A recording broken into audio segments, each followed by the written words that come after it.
Você, por acaso, já se deparou com menções aos samaritanos nas Escrituras Sagradas? Aquele grupo étnico que carregava o peso do menosprezo por parte dos judeus. Talvez a célebre parábola do bom samaritano lhe seja familiar. Mas, por trás dessa narrativa emblemática, esconde-se um histórico denso, marcado por intensos conflitos, acirradas rivalidades e sentimentos de profundo rancor. Afinal de contas, quem eram, na realidade, os samaritanos? Por que existia uma animosidade tão exacerbada entre judeus e samaritanos, a ponto de um evitar sequer adentrar as terras do outro? Que acontecimentos pregressos teriam sido capazes de fomentar uma inimizade tão visceral entre essas duas populações que, em tempos idos, compartilharam laços fraternos?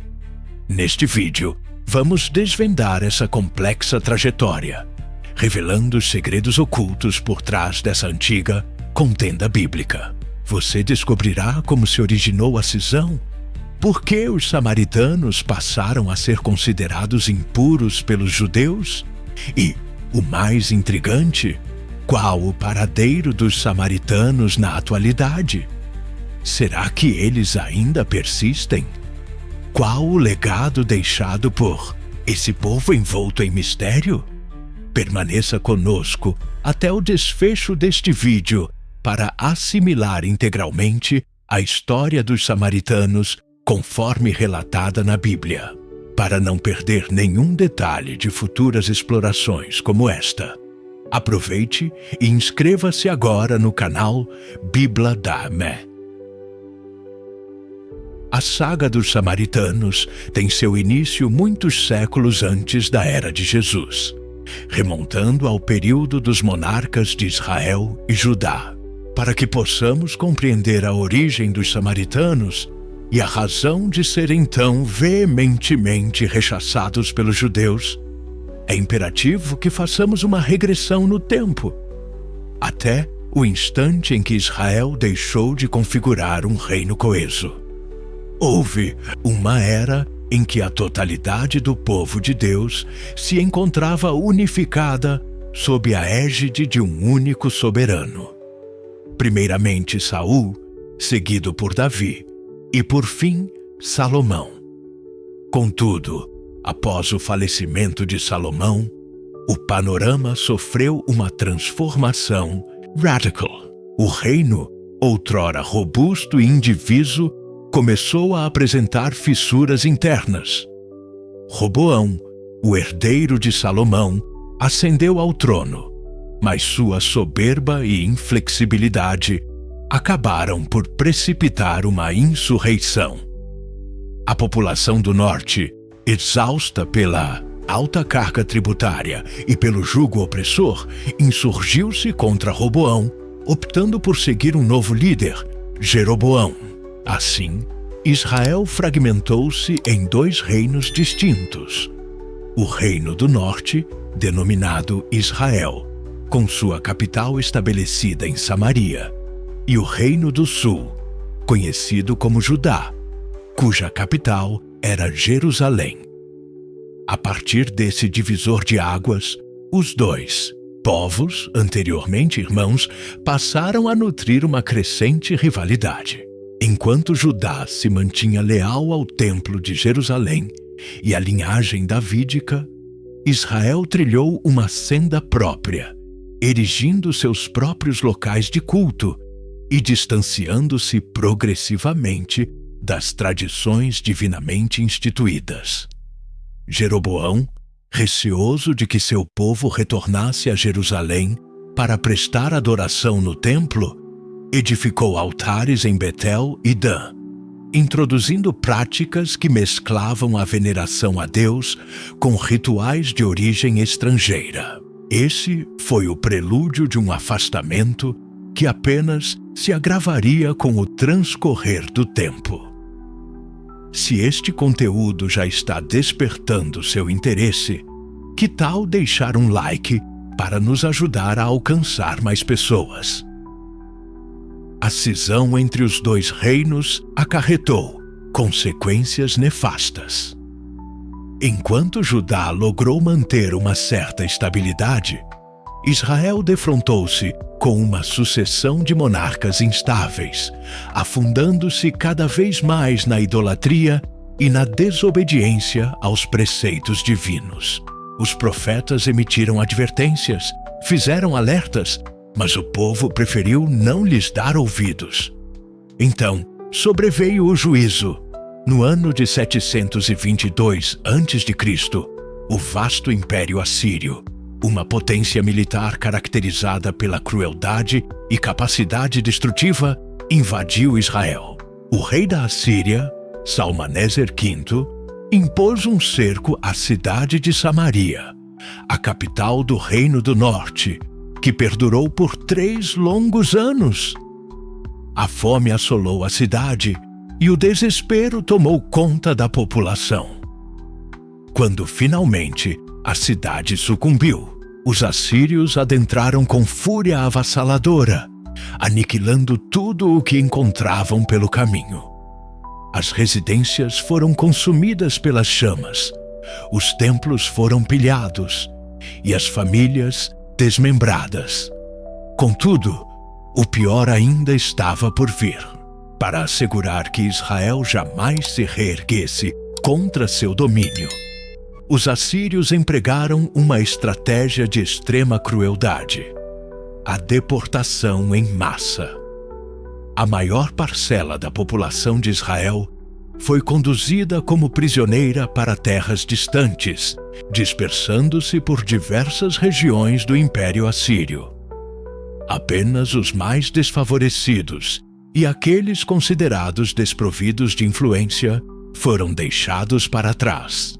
O Reino do Norte, que outrora se ufanava de sua força e opulência, jazia agora em escombros. Suas terras foram arrasadas, suas cidades destruídas e seu povo disperso.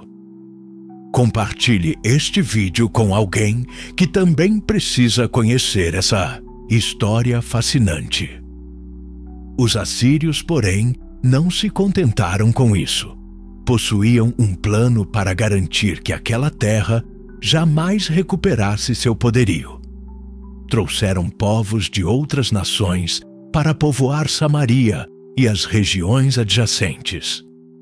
Indivíduos de variadas partes do Império Assírio foram para lá deslocados. Babilônios, cutitas e outros povos com suas crenças diversas. Esses recém-chegados trouxeram consigo suas próprias culturas, tradições e sistemas religiosos. Inicialmente, essa miscigenação populacional gerou contratempos. Conforme o relato bíblico, no segundo livro de Reis, capítulo 17, leões começaram a investir contra os novos habitantes, e os assírios interpretaram tal fato como uma punição infligida pelas divindades locais. Na tentativa de serenar a situação, enviaram sacerdotes israelitas exilados de volta a Samaria, com a incumbência de instruir os estrangeiros acerca da lei de Deus. Ocorreu, no entanto, algo imprevisto. Em vez de aderirem integralmente à adoração a Deus, os novos moradores mesclaram suas crenças pagãs com a fé israelita. Passaram a temer o Senhor, mas, simultaneamente, continuaram a venerar seus próprios deuses. Dessa forma, emergiu um novo povo, os samaritanos, que possuíam raízes israelitas, mas que também incorporavam influências estrangeiras em sua fé e cultura. Os samaritanos seguiram habitando a região, moldando sua identidade singular ao longo dos séculos. Eram percebidos pelos judeus de Judá como um povo miscigenado e impuro. Para os judeus, os samaritanos já não eram tidos como verdadeiros israelitas, pois haviam se contaminado com as nações pagãs. Tal percepção deu origem a um ódio e a uma rivalidade que se estenderiam por séculos. Conte-nos nos comentários o que você está achando desta jornada histórica. A trajetória dos samaritanos não se encerra com a aniquilação do Reino do Norte e a chegada dos povos estrangeiros. Pelo contrário, o abismo entre eles e os judeus se aprofundaria ainda mais com o decorrer dos séculos. Um dos momentos mais críticos dessa rivalidade deu-se quando os judeus retornaram do exílio babilônico e empreenderam a reconstrução do Templo de Jerusalém. O Reino do Sul, Judá, logrou sobreviver por um período mais extenso que o Reino do Norte. Mas no ano de 586 a.C., os babilônios invadiram Jerusalém, destruíram o Templo de Salomão e levaram o povo judeu cativo para a Babilônia. Ali, os judeus permaneceram por 70 anos em exílio, distantes de sua terra natal e de seu local de adoração. Muitos chegaram a crer que jamais regressariam. Contudo, um evento surpreendente alterou esse curso. O Império Babilônico ruiu e os persas, sob a liderança do rei Ciro, o Grande, assumiram o controle. Diferentemente dos babilônios, Ciro adotou uma política mais branda para com os povos conquistados, permitindo que os judeus retornassem à sua terra e reconstruíssem seu templo. Essa deliberação foi interpretada como um ato divino, cumprindo as profecias de Jeremias e Isaías. Assim, os judeus iniciaram seu retorno, liderados por figuras como Zorobabel, Esdras e Neemias. Chegaram a Jerusalém repletos de esperança, prontos para reerguer sua cidade e seu local de culto. Não se esqueça de ativar o sininho para receber notificações de novos vídeos do canal Bibla. Todavia, logo perceberam que a empreitada não seria tão simples. Durante a ausência dos judeus, os samaritanos haviam prosperado naquelas terras. Estabeleceram-se, formaram uma sociedade robusta e continuaram a mesclar elementos do culto a Deus com práticas pagãs. Reconheciam parte da lei de Moisés, mas não aceitavam os profetas nem as tradições judaicas mais recentes. Quando os judeus deram início à reconstrução do templo, os samaritanos se aproximaram e fizeram uma proposta. Queremos auxiliar, adoramos ao mesmo Deus que vocês e desejamos participar desta obra. Poderia parecer um gesto de boa vontade, mas os judeus não foram ingênuos. Sabiam que os samaritanos possuíam uma fé sincrética e temiam que sua participação na reconstrução pudesse corromper a adoração verdadeira.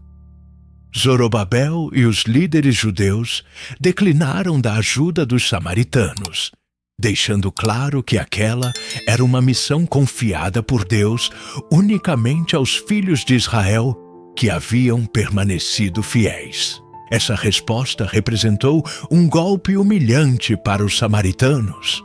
Sentiram-se menosprezados, traídos, como se não fossem dignos de tomar parte na obra divina. A partir daquele instante, o ressentimento transformou-se em ódio, e os samaritanos passaram de potenciais aliados a inimigos declarados da reconstrução. Se os samaritanos não podiam colaborar, então iriam obstruir. E foi precisamente isso que fizeram.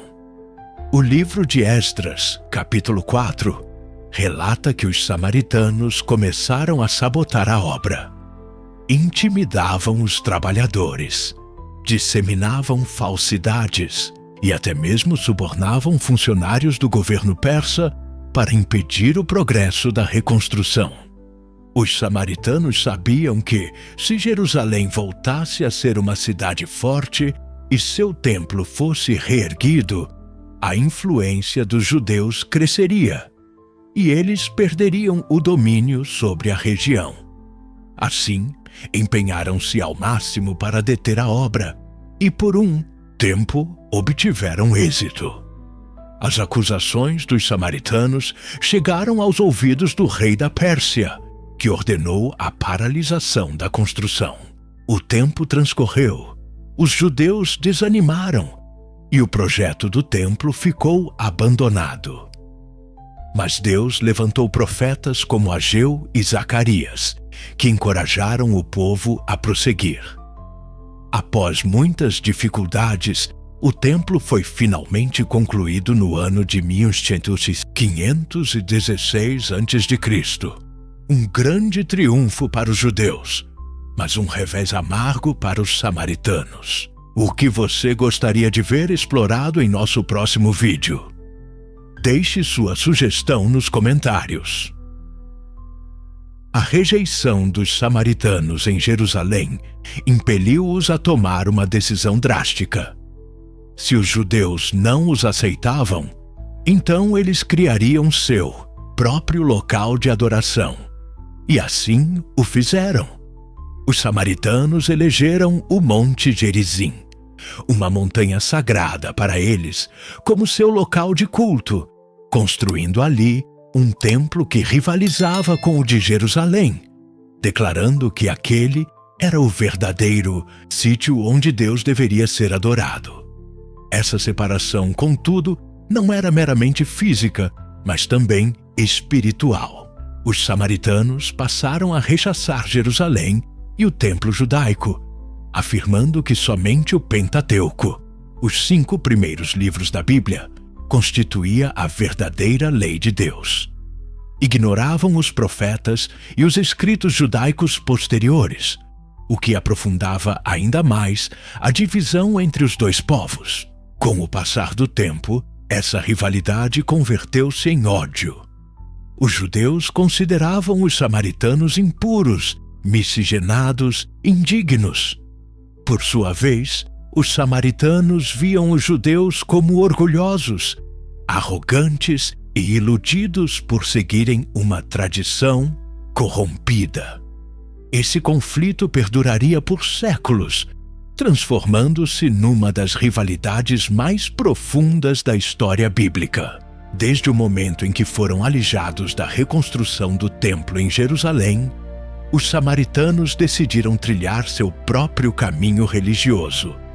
Para eles, o local autêntico para a adoração a Deus não era Jerusalém, mas sim o Monte Gerizim, situado na região da Samaria. Consequentemente, os samaritanos erigiram seu próprio templo no Monte Gerizim, estabelecendo ali o epicentro de sua fé. Esse templo tornou-se um emblema da identidade samaritana, um local de culto e peregrinação. Se você está apreciando a profundidade desta análise, não hesite em deixar o seu gostei. Com o transcorrer dos séculos, a existência desse templo solidificou a separação entre judeus e samaritanos. Para os judeus, o único lugar legítimo para adorar a Deus era Jerusalém. Para os samaritanos, o Monte Gerizim representava o verdadeiro santuário divino. Essa divisão refletia-se nas tradições e crenças de ambos os povos. Os judeus seguiam toda a lei de Moisés, os profetas e os escritos, o que hoje conhecemos como o Antigo Testamento. Em contrapartida, os samaritanos aceitavam somente o Pentateuco, os 5 primeiros livros da Bíblia, e rejeitavam o restante das Escrituras. Acreditavam que o culto judaico estava corrompido e que apenas os samaritanos preservavam a fé verdadeira. A tensão entre esses dois grupos apenas se intensificava. Contudo, no ano de 128 a.C., um acontecimento mudaria tudo de forma irreversível. O mundo daquela época vivia em constante transformação. O domínio persa cedera lugar ao domínio grego, e os judeus, sob a liderança da dinastia Asmoneia, haviam conquistado uma certa independência. João Hircano, líder judeu e sumo sacerdote, tinha um objetivo claro: expandir o território de Judá e consolidar Jerusalém como o único centro religioso autêntico. Imbuído dessa mentalidade, no ano de 128 a.C., João Hircano comandou um ataque contra Samaria e ordenou a destruição total do templo no Monte Gerizim. Esse ataque foi um golpe brutal para os samaritanos. O lugar mais sagrado de sua fé foi demolido e seu orgulho aniquilado. Para eles, aquilo não foi apenas uma investida militar, mas um atentado direto contra sua identidade religiosa. Com a destruição do templo, os samaritanos ficaram ainda mais isolados e marginalizados. Por outro lado, para os judeus, aquela ação foi vista como uma vitória religiosa. O Templo de Jerusalém se convertia definitivamente no único local de culto a Deus. Mas essa vitória teve um preço. O ódio entre judeus e samaritanos atingiu um nível sem precedentes. A partir daquele momento, a relação entre ambos os povos jamais voltaria a ser a mesma. Já se inscreveu no Biblá? Faça isso agora para não perder os próximos capítulos da nossa jornada. Com o templo em ruínas, os samaritanos foram ainda mais rechaçados pelos judeus. Anteriormente, já eram tidos como um povo miscigenado, fruto da união entre israelitas e os estrangeiros trazidos pelos assírios. Agora, porém, eram vistos não apenas como impuros, mas também como inimigos declarados do judaísmo. Os judeus passaram a tratar os samaritanos com profundo desprezo. Para eles, os samaritanos já não integravam o povo de Deus. Eram um grupo de apóstatas que haviam abandonado a fé verdadeira e, por conseguinte, eram indignos da aliança com o Senhor. As consequências desse menosprezo eram severas.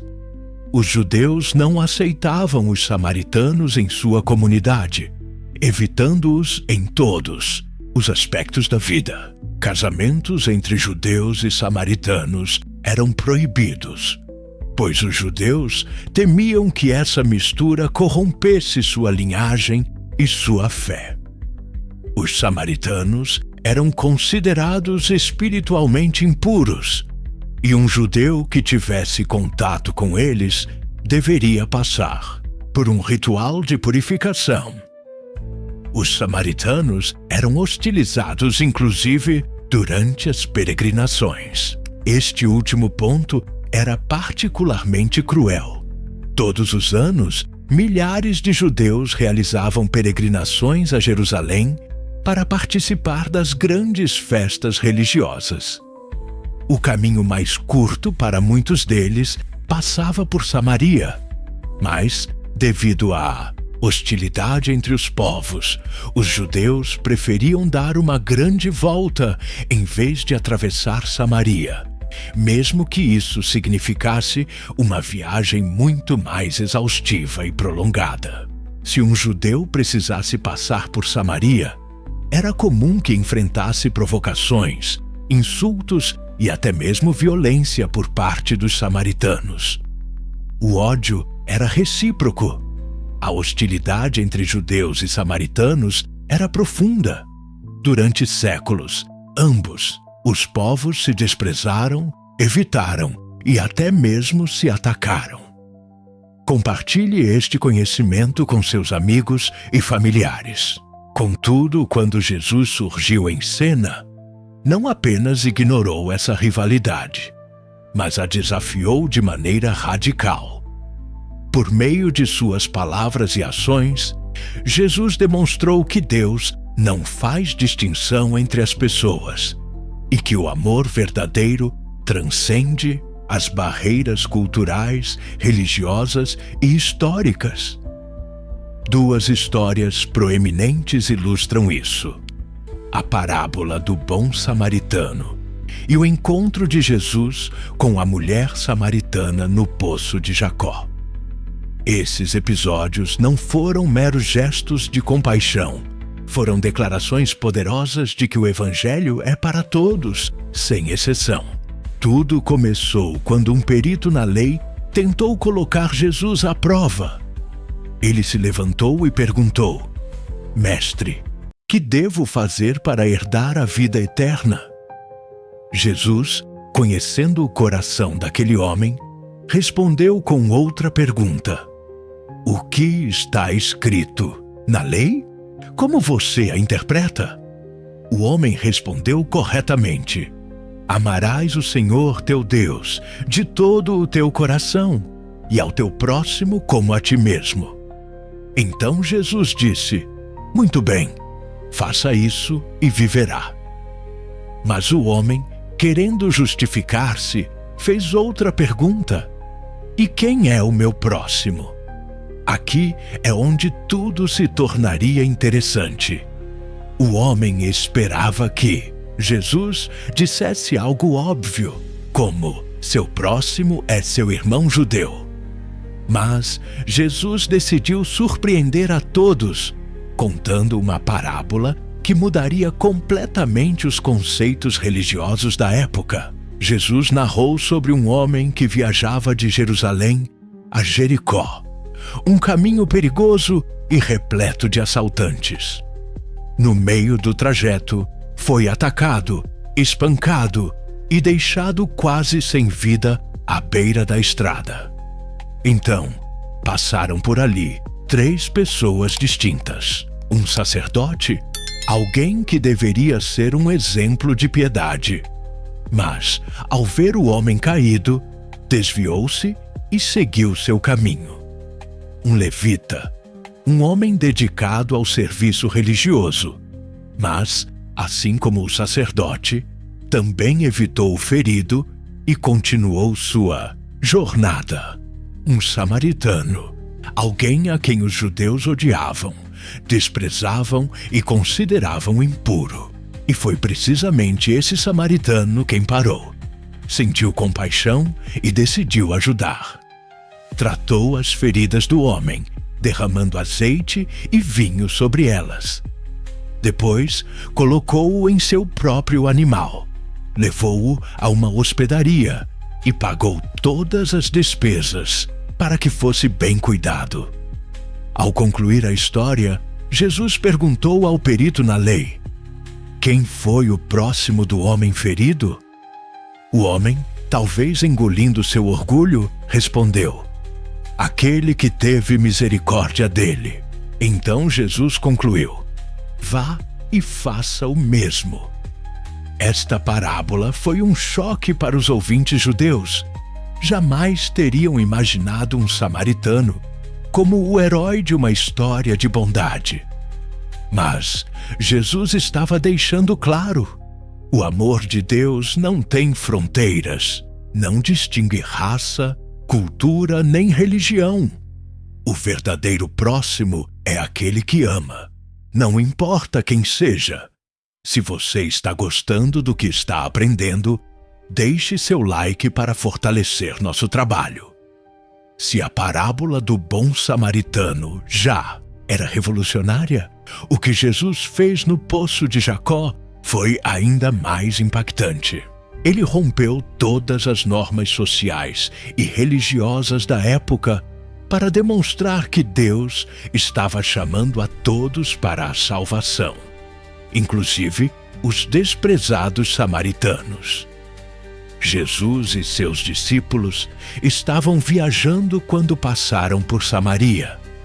A maioria dos judeus evitava essa região, mas Jesus foi diretamente para lá. Perto do meio-dia, cansado da viagem, deteve-se junto a um poço, enquanto seus discípulos iam comprar comida. Foi então que uma mulher samaritana se aproximou para tirar água. Naquela época, homens judeus não falavam com mulheres samaritanas em público. Era um escândalo. Mas Jesus quebrou essa norma sem hesitar. Olhou para ela e disse: "Dá-me de beber." A mulher ficou surpresa. Sabia que os judeus evitavam qualquer contato com os samaritanos e muito mais com uma mulher. Então perguntou: "Como é que tu, sendo judeu, me pedes água a mim, uma mulher samaritana?" Mas Jesus não estava ali apenas para beber água. Queria oferecer algo muito maior. Então respondeu: "Se tu soubesses quem te está pedindo água, tu serias quem lhe pediria, e eu te daria água viva." A mulher não entendeu o que era essa água viva. Então Jesus explicou: "Quem beber desta água do poço voltará a ter sede, mas quem beber da água que eu lhe der, nunca mais terá sede. Essa água se tornará uma fonte dentro dele, jorrando para a vida eterna." A mulher ficou intrigada. Quem era este homem? Aos poucos, Jesus revelou que sabia tudo sobre a vida dela. Sabia que ela tivera 5 maridos e que agora vivia com um homem que não era seu esposo. Conhecia seus segredos, mas não a condenou. Ao perceber que Jesus era especial, a mulher mencionou a antiga disputa entre judeus e samaritanos. "Nossos pais adoraram neste monte Gerizim, mas vocês dizem que Ipetite, lugar correto para adorar, é Jerusalém." Então, Jesus declarou algo extraordinário: "Chega a hora em que vocês não adorarão nem neste monte, nem em Jerusalém. Deus é espírito, e é necessário que os verdadeiros adoradores o adorem em espírito e em verdade." A mulher então disse: "Eu sei que o Messias está para vir. Quando ele vier, nos explicará tudo." E Jesus, com toda a autoridade, respondeu: "Eu sou ele o que fala contigo." Aquela mulher tornou-se a primeira pregadora samaritana do Evangelho. Correu para a cidade e contou a todos sobre Jesus. Muitos samaritanos creram nele por causa do testemunho dela. Que tal comentar qual parte desta história mais te surpreendeu até agora? A história dos samaritanos, marcada por séculos de rejeição, conflitos e divisões, tomou um rumo inesperado após a ressurreição de Jesus Cristo. O que antes parecia um abismo intransponível entre judeus e samaritanos começou a ser restaurado pelo próprio Evangelho. E tudo começou com um evento extraordinário: a pregação de Filipe em Samaria e o derramamento do Espírito Santo sobre os samaritanos. O que antes era um povo desprezado, agora era alcançado pelo poder de Deus. Antes de ascender aos céus, Jesus deu uma ordem clara a seus discípulos: "Mas recebereis poder quando o Espírito Santo descer sobre vós, e sereis minhas testemunhas, tanto em Jerusalém como em toda a Judéia e Samaria, e até aos confins da terra." Atos capítulo 1, versículo 8.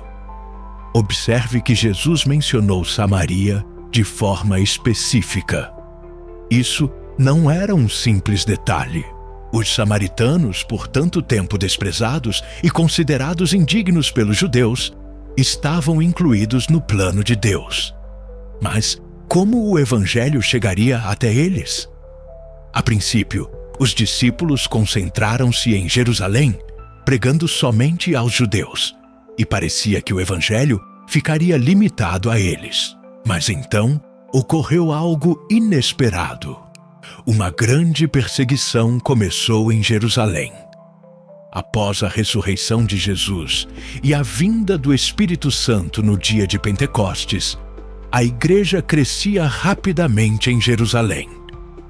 O número de cristãos aumentava e os apóstolos pregavam com ousadia. Isso, porém, incomodou profundamente as autoridades judaicas. Foi então que Estevão, um dos primeiros diáconos e um poderoso pregador do Evangelho, foi assassinado por apedrejamento. Ele foi o primeiro mártir cristão. A partir desse momento, iniciou-se uma grande perseguição contra os seguidores de Cristo. Muitos cristãos tiveram que fugir de Jerusalém para salvar suas vidas. Mas o que parecia uma tragédia converteu-se numa bênção. A perseguição dispersou os cristãos por outras regiões e o Evangelho começou a se expandir. E assim foi que Filipe, um dos 7 diáconos, chegou a Samaria. Quando Filipe chegou a Samaria, não encontrou um povo fechado ao Evangelho. Pelo contrário, os samaritanos estavam sedentos por algo novo, algo verdadeiro. Tinham ouvido falar de Jesus e muitos se lembravam do tempo em que ele havia passado por ali. Filipe começou a pregar com coragem, anunciando que Jesus era o Messias. Não apenas pregava com palavras, mas também realizava milagres e sinais poderosos. Muitos enfermos foram curados, demônios foram expulsos e pessoas atormentadas foram libertadas. Toda a cidade ficou alvoroçada ao ver o poder de Deus se manifestar. E o resultado foi impressionante. E havia grande alegria naquela cidade. Atos capítulo 8, versículo 8. Os samaritanos começaram a crer em Jesus em grande número. Não apenas criam, mas também se arrependiam e eram batizados em nome de Jesus Cristo. Aquela terra, antes marcada pela separação e pelo preconceito, agora estava sendo alcançada pelo amor e pela graça de Deus. A notícia de que os samaritanos estavam aceitando o Evangelho chegou até os apóstolos em Jerusalém. Isso foi algo surpreendente. Lembre-se que para os judeus, os samaritanos eram considerados espiritualmente impuros. Então, Pedro e João foram enviados a Samaria para ver o que estava acontecendo. Ao chegarem, viram que os samaritanos haviam crido e sido batizados, mas ainda não haviam recebido o Espírito Santo. Então, Pedro e João impuseram as mãos sobre eles, e o Espírito Santo foi derramado sobre os samaritanos. Esse momento foi muito significativo. Até então, os samaritanos ainda eram vistos com desconfiança pelos judeus cristãos. Mas agora, Deus estava deixando claro que eles também faziam parte de seu plano de salvação. Assim como em Pentecostes, o Espírito Santo veio com poder, confirmando que o Evangelho não era apenas para os judeus, mas para todos os povos. A história dos samaritanos, permeada por conflitos, rejeição e transformações, não se encerrou nos tempos bíblicos. Mesmo após séculos de separação e perseguição, um pequeno grupo de samaritanos sobreviveu até os dias atuais, mantendo suas tradições e crenças ancestrais. Pode ser surpreendente para muitos, mas os samaritanos ainda existem.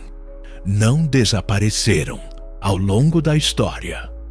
Atualmente, há cerca de 850 samaritanos vivendo em Israel e na Palestina. divididos em duas comunidades principais.